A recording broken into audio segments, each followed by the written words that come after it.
Знервованість, переляк, стрес. Знову спізнилась. Щось серце погано.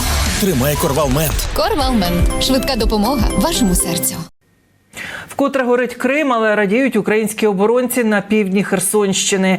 Який зв'язок між регулярними прильотами на півострові і розширенням лівобережних плацдармів? Які нові напрямки наступу додав ворог під Авдіївкою? І в чому справжнє диво, яке роблять ЗСУ під час оборони міста?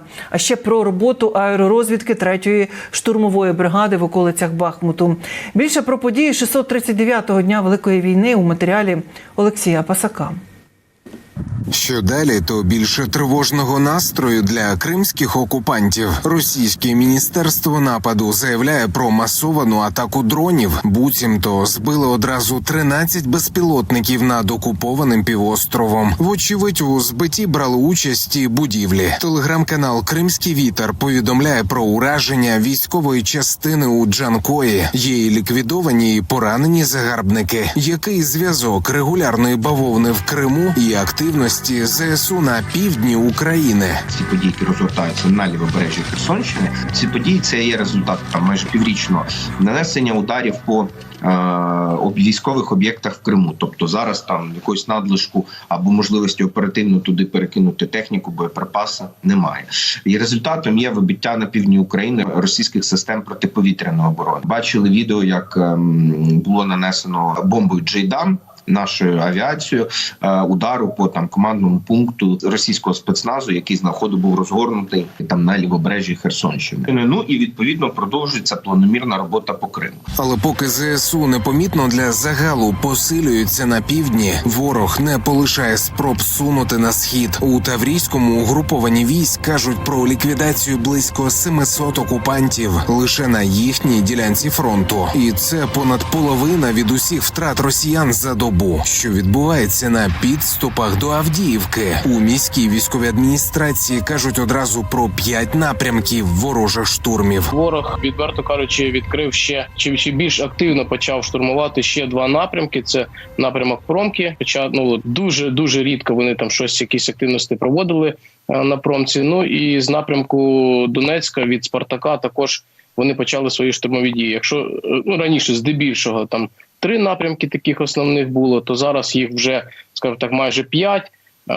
І постійно то з одного напрямку, то з другого, то одночасно з усіх напрямків. Ворог практично відмовився від 250-кілограмових керованих авіабомб і б'є на Авдіївському напрямку переважно півтонним залізячам, каже військове керівництво. ЗСУ мають усі передумови для відступу, але продовжують щодня робити військове диво. І вже 1,5 місяця стійко тримати цю ділянку фронту, кажуть військові експерти. Тобто, розумієте, там треба наголосити не просто, що там тиснуть з 5 боків. Росіяни зажали так кліщами простір, між яким лишається 8 кілометрів. За класикою треба було би відступати, а наші війська там стійко відбивають тиск росіян на наші комунікації, в принципі, тримають оборону, і от за 1,5 місяці активних боїв росіян там більш ніж скромні здобутки. От саме цей комплекс складнощів і мається насправді на увазі, коли військове командування говорить про те, що ситуація складна, але контрольована. Сухо намагається сказати, що могло бути ще значно гірше. А так, як є зараз, лише тому, що наші військові там опираються, вже не знаю, на якому вольовому посилі. Не менш складно, але досі контрольовано. І в околицях Бахмуту аеророзвідники 3-ї штурмової бригади рушають на бойове чергування. І навіть в умовах початку справжньої суворої зими знаходять плюси. Цього разу вони не в окопах, як це було торік, і вже тішаться першому снігу, але суто з практичних причин. Ще дуже сильно радуюсь, сповнив на багато факторів, порівняно з тим, як ми тоді сиділи. Що ми зараз їдемо з окопними свічами мінімально і будемо сидіти в бункері, а не в окопчику на землі сиріть. Ще вище підняти. О. Все, стоїть. Пословуйте, буде. Слухаєш телефоном? Я слухаю все цілий час, бо не хвилююсь. Плюс взимку є той, що ти дуже чітко по слідах на свіжому снігу можеш відстежити, куди заходить противник, куди він виходить. Тобто ці моменти, фактично він сам на снігу малює мапу свого руху. Друже, кажу, це ми на повернення і роботу закінчили. Олексій Пасак, 5 канал. На болотах знову гучно. Цього разу горить військова частина у Волгоградській області. У мережі ширяться кадри, стовпи полум'я та диму. Кажуть, що на металобрухт перетворився великий комплекс для зберігання боєприпасів та стрілецької зброї. Модернізовані танки Т-64 БВ з гарматою 125-го калібру уже нищать ворога на Харківщині. У бойових машинах встановили нові прилади спостереження та прицілювання, поліпшили броню та захист паливних баків. Командирську башту посилили кулеметом. Як працюють військові на модернізованих танках? Дивіться в сюжеті наших колег із військового телебачення. 64 БВ-1К з гарматою 125-го калібру після глибокої модернізації знову в строю і успішно виконують бойові завдання. Нові прилади спостереження та прицілювання, покращена броня, захист паливних баків, командирська башта посилена кулеметом НСВТ калібру 12,7 мм. На таких бойових машинах воюють військові на Харківщині, щоденно знищуючи ворожі позиції та бліндажі. Дистанція, яку може дозволити він собі прямою наводкою, танк 4 кілометри. Питались доставати вже на око, щоб вийшло.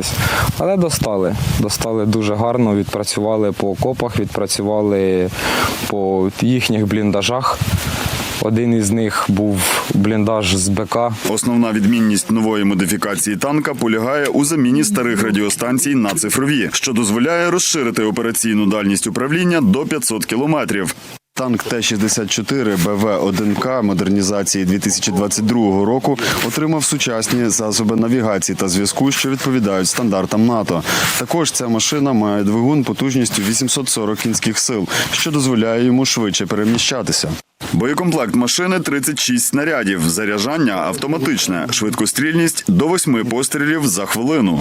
Шукаю ціль і по наказу командира я працюю по точки, яку нам дали. Коректують наш вогонь, куди ми стріляємо. По рації нам все передають. Перший постріл вони командиру передають вправо, вліво, вперед, назад на 100 метрів. І ми це розуміємо по прицелам, по наводці. Ми це все розуміємо, розуміємо і стріляємо туди, куди положено. Танк середнього класу відповідає характеристикам важкого. Малі габарити та простота управління 64-ок завжди були їхньою перевагою. А модернізація технічних параметрів бойової машини відкриває нові можливості для виконання бойових завдань. Ти говориш, все, ну я положив.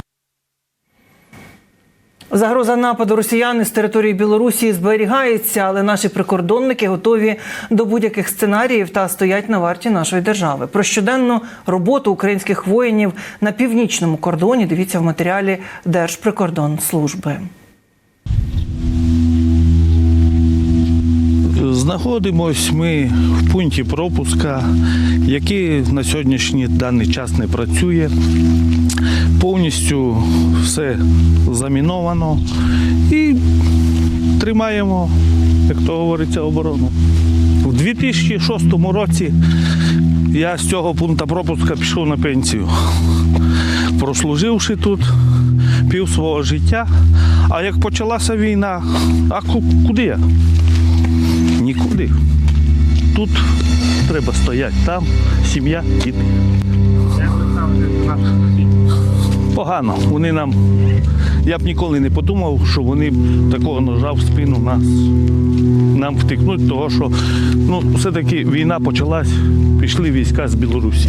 Як би цього хотіли, не хотіли. І тут не можна до їх добре ставитися.